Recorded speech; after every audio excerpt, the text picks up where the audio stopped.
I have 3 questions for you. We'll start off by asking these 3 questions, and then we'll go back to it at the end. What is the mission behind your influence? Who has God called you to teach? Are you building an audience, or are you building disciples? Those 3 questions are going to be important as we discuss influencer marketing and how influencer marketing aligns with biblical teachings. So, to begin, it's important that we understand influencer marketing is not new. Long before there was Instagram, TikTok, YouTube, influence was changing hearts, minds, and entire nations. And one of the greatest influencers there ever was Jesus.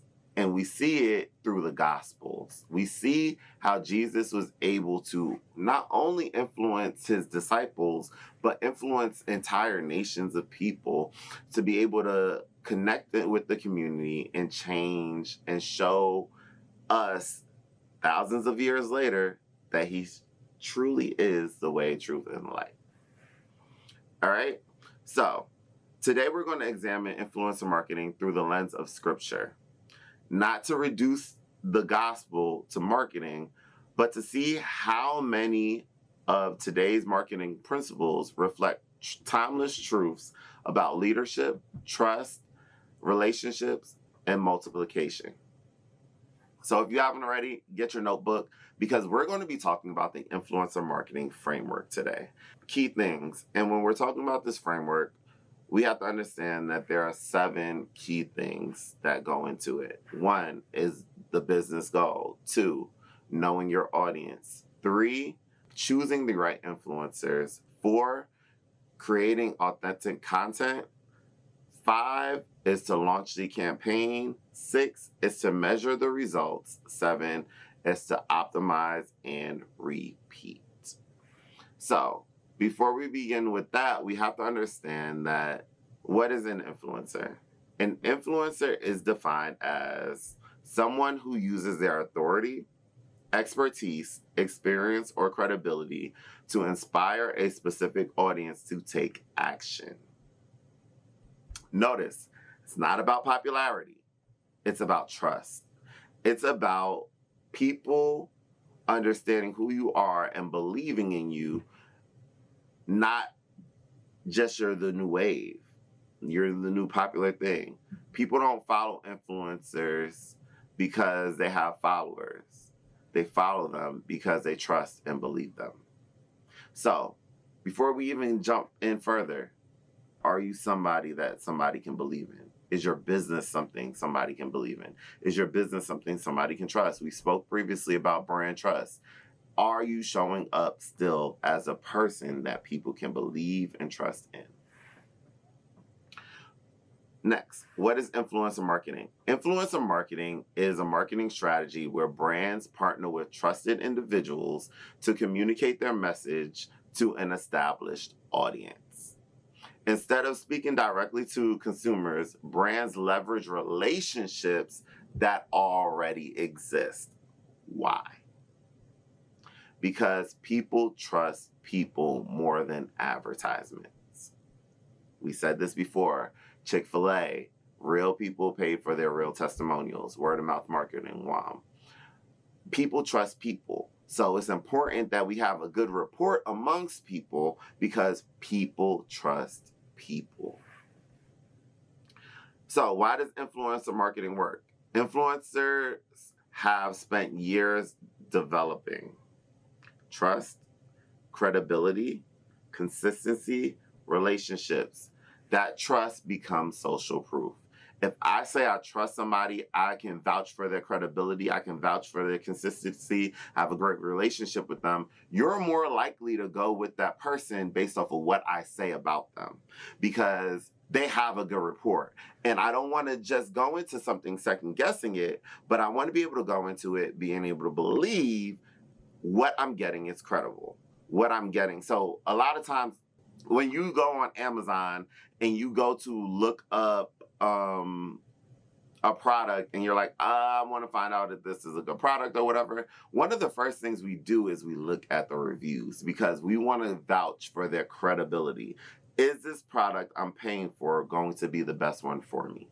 And I think that's one of the biggest things about influencer marketing, because now we're hearing directly from the horse's mouth what it is, if it's going to work for us, and how good it's going to be for us. So the influencer marketing framework that we're going to be covering today is 1, the business goal. 2, knowing your audience. 3, choosing the right influencers. 4, creating authentic content. 5, launching the campaign. 6, measuring the results. 7, optimizing and repeating. All right? So as we're talking about the business goal, every successful marketing campaign begins with one question. What are you trying to accomplish? So when we begin to look at the Bible, when we begin to look at Jesus, we have to understand, what was he trying to accomplish by coming, right? One of the things that we have to say is, okay, if we're looking at the business goal, what was Christ's goal? What was Christ's overall business goal? And before we go anywhere further, it's pretty, to sum it up, his goal was salvation. His goal was that he came to offer salvation. And so how do we know this? We know this because in Matthew 20 and 28, it says, just as the Son of Man did not come to be served, but to serve, and to give his life as a ransom for many. Luke 19 and 10, for the Son of Man came to seek and save the lost. John 10:10, I have come that they may have life and have it to the full. When we understand that his sole purpose and his goal was that he would come and offer salvation for those who are lost, so that people can get back on track and get to the place that they've been called, we understand that Jesus came for that very purpose, and his purpose was salvation for all. So everything that aligns to the business goal should always point back to salvation. Even this video, I want these videos to point you back to your salvation, partnering your business with God, doing all those different things. And if you're not a believer, building your faith in the fact that God is the author of all things, and he can be found in all things, because there's nothing new under the sun, because God created it all. We're just creating new frameworks and building new principles around it. Okay? So the next one is to know your audience. Every marketer asks, who are you trying to reach? That's one of our key things, right? We have to know our target audience. Who am I trying to reach? Jesus answered that himself. He said, I came to seek and save the lost. His audience wasn't simply humanity in general. His ministry intentionally sought after the broken, the sinner, the forgotten, the outsider, those seeking the truth, the lost, the broken, the hurting. He came to seek after those so that he knew exactly who he was coming for, right? When we look at his ministry, we understand that that's exactly who he said he came for. And so he was able to stay on target with those who he was looking for, those he was looking to impact, because he never swayed from his audience. He stayed in front of the audience that he was looking for, and we see him do the hurt, the broken. We see him healing. We see him delivering. We see him offering salvation. We see him forgiving sins. We see him doing that for the people that felt like they were overlooked, the people that felt like they were outcasted, the people that felt like they see everything happening for other people, but it's not happening for them. And so when we look at the message of Jesus and the fact that he came for salvation and his whole mission never changed, we have to understand that this is a part of his influencer marketing framework. Okay? Because he knew exactly who his message was for. And when we're talking about marketing, we have to understand marketing begins with understanding people before trying to persuade them, right? And we understand that because we previously talked about behavioral segmentation. And if we understand the behaviors of the people, we can understand how to influence those people. And in the line of influencing those people, we have to understand that Jesus chose the right influencers, right? He chose 12 disciples, one of whom would betray him, but they were all necessary to ensure the business goal would come forth. Jesus didn't attempt to reach the world alone. He didn't say, I was going to do this by myself. He didn't say, this thing is my thing, I'm not going to share it or whatever. He went and intentionally grabbed 12 people. He grabbed a fisherman, a tax collector, political zealots, people culture would have overlooked. And he said in John 15 through 17, I no longer call you servants, because a servant does not know his master's business. Instead, I have called you friends. For everything I learned from my Father, I made known to you. You did not choose me, but I chose you, and I appointed you so that you might go and bear fruit, fruit that will last, and so that whatever you ask in my name, the Father will give you. This is my command. Love each other. So one of the biggest messages in our commands is to love. Jesus is bringing it right back to the Father, because part of his brand is staying about his Father's business. And he's bringing it right back to the brand, but also saying, I love you. He's also saying, you're friends. This is the kind of dynamic I set up. I might be the Messiah, but in this brand, I want you to know you're a friend of mine. I want you to know I chose you. You have purpose. He's giving you a message, but he's also drawing you in to give you purpose at the same time. And so anytime we're talking about that, we have to understand Jesus wasn't going after the ones that were the most famous. He wasn't going after the ones that everybody loved. He wasn't going after the ones that had the notoriety and they were going to be able to create something big for him because they had the millions, billions, and they were like the big name. They were the who's who. That's not what he was going after. He was going after people that can learn, people that were open to learning with him, people that were open to being taught. He was developing his disciples. He was developing the first generation of influencers. He was developing them using the influence that he had. Influence is not about status. It's about the ability to show faithfulness and willingness to multiply the mission. Are you faithful enough to multiply this mission? Are you faithful enough to push the narrative forward even when he's not around? One of the things that we have to understand is if we're saying you have to choose the right influencers, you have to know your audience, and you have to understand your business goal, that means they had to understand it too. That means they could no longer sit on the sidelines and just continue to be taught, but they had to be prepared to go out and do. They had to be prepared to walk as the disciples that Jesus was calling, because they were also being given a charge. And they were being given a charge to walk forward, to navigate as the people that they were called to be, and to continue to spread the message of the gospel of Jesus. And they had to understand that they were the right ones who were chosen. Can I let that sit in? Sometimes we get into a place of, I don't think I'm the right one. I don't think I'm the perfect person to get this job done. But when he chose you, he chose the right influencer.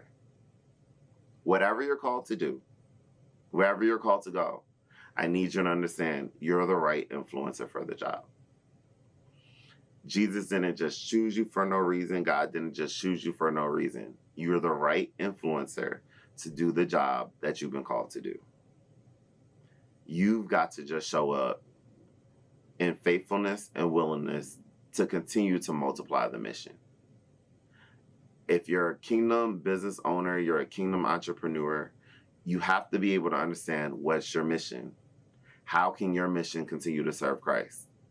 And with that mission, you can continue to make sure that you're aligning your works with kingdom principles. So you are the right influencer for the job. Number 4, create authentic content.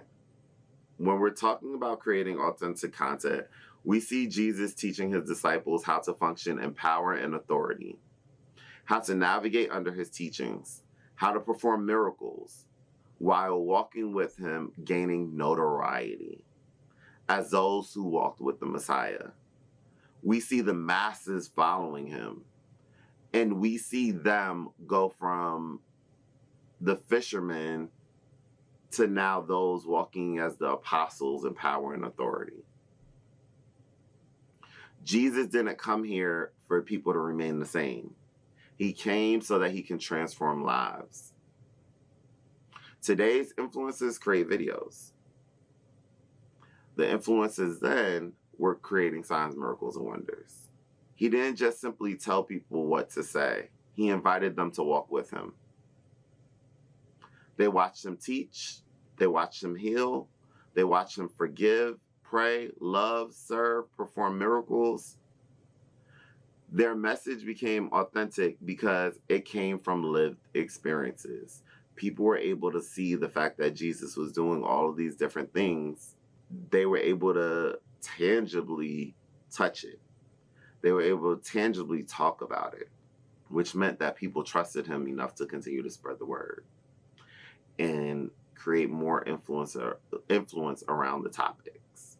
Why? Because they were sharing what they personally witnessed. And so if we're talking about that and we understand that the disciples are first generation of influencer marketing, we have to understand that Jesus was building the template for us to understand influencer marketing. Because when he went, he came back and appointed his disciples as the apostles. And one of the things that, they went from disciples to now they're apostles. Disciples progressing to apostles. And when I think about starting off, they had to be discipled well. They had to be taught well. They had to move well. So don't despise the humble beginnings. Don't despise the things that you're learning along the journey where you're going and you're navigating and you're picking up and you're trying to do the things the Lord is calling you to do the way you're calling to do it, because at some point, the things that you learned back then where you were being corrected, the things that you learned back then where you were being fussed at because you weren't praying right, because you weren't, standing right, because your faith wasn't where it needed to be, because you thought you were sinking when he was like, if you continue to keep your eyes on me, you'll stay above the water. Now you reach a point where you've reached success. You've reached a point where you're partakers in miracles, signs, and wonders. Your business is partaking in miracles, signs, and wonders, and it's going to where the Lord is calling you to go. And when we think about that, we have to think there was a progression, and Jesus made sure that he set and built the base layer of influencer marketing. Why? Because eventually there comes a moment where the training has to end. At that level, there comes a moment where the training has to end. And Jesus commissioned his disciples in Matthew 28:18-20. Go, therefore, and make disciples of all nations. He multiplied his influence by sending others. The mission expanded because the message expanded beyond one person. Every successful influencer campaign eventually empowers others to carry the message. Matthew 28:18-20 reads, "Then Jesus said to him, 'All authority in heaven and on earth has been given to me. Therefore, go and make disciples of all nations, baptizing them in the name of the Father and the Son and of Holy Spirit, and teach them to obey everything I have commanded you. And surely I am with you always to the very end of age.'" They went from disciples to apostles. Now they're building disciples. They're following the same funnel template, and they're doing it in the same way that Jesus built the framework for them. And they have to understand the framework in such a way where they can now implement it and be able to drive results, which leads to number 6, measure the results. Marketing always measures outcomes. If we're going to see if we had a successful marketing campaign, we have to be able to make it a measurable outcome. What is the measurable outcome that we're looking for as we're going through and we're seeing the disciples progress?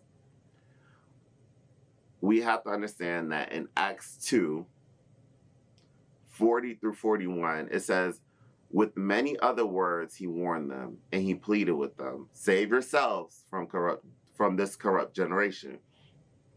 Those who accepted his message were baptized, and about 3,000 were added to the number that day." 3,000 is important because it's a measurable tool. It's a measurable number to say this place of influence, this message was able to turn around and gain 3,000 souls. It was able to turn around and it profited 3,000 people. Then we go to Acts 4.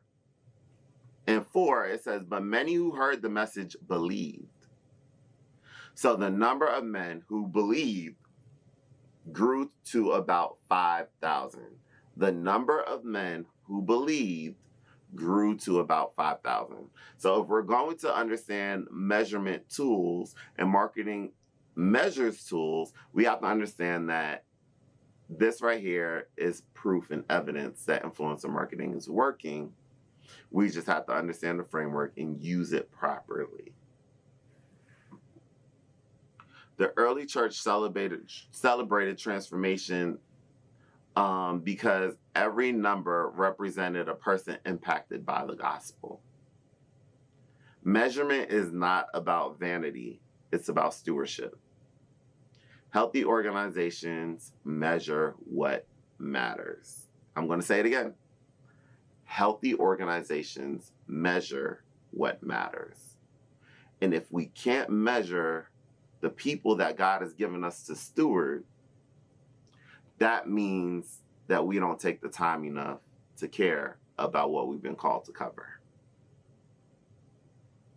We're not taking the time enough to care about what we've been called to cover. Because if I can't steward the 5 clients, how do I steward the 5,000? If I can't take care of the needs of the 5 people, how can I steward the 15 people? We have to understand that multiplication is inevitable because what we've been given was a framework of fruit, and fruit comes with seed. And so if we're going to navigate with a framework that was fruitful, we have to be able to implement the framework where it can give us fruit and seed back so that we can continue to plant. And now with the vein of planting, seed, and repetition and reproducing, we have to understand that optimization and repeat is the last one. Optimize and repeat. The Great Commission wasn't just a one-time event. The disciples continued preaching.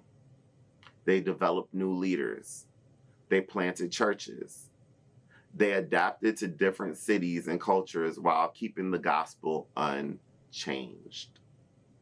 They repeated the process over and over, influenced multiple through faithful reproduction. That is sustainable influence. Remember, the message never changed.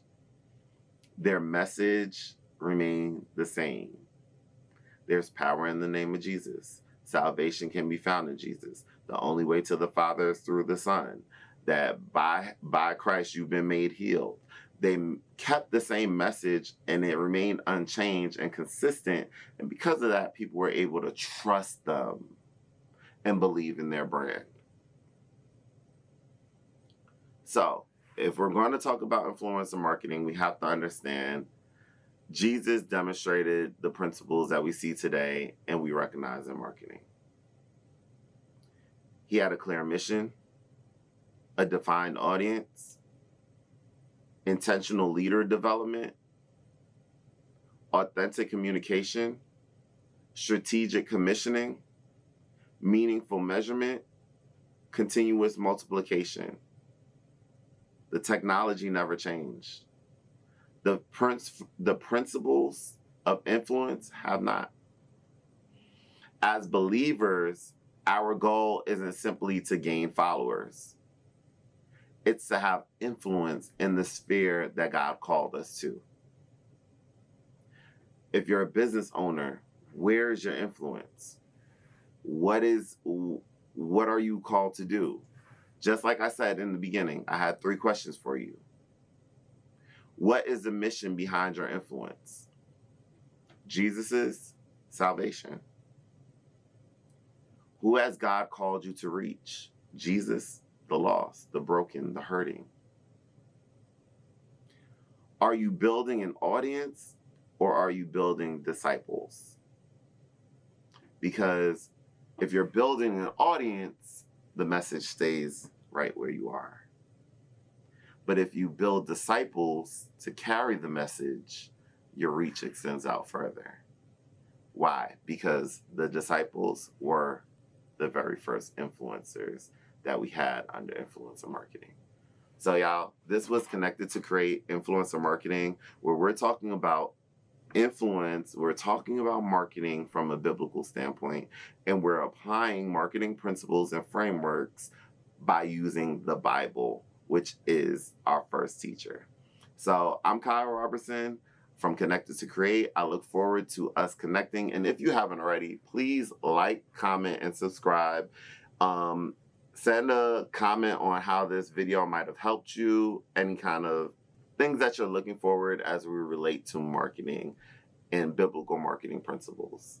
Y'all, stay tuned for the next video, and I'll see you. Peace.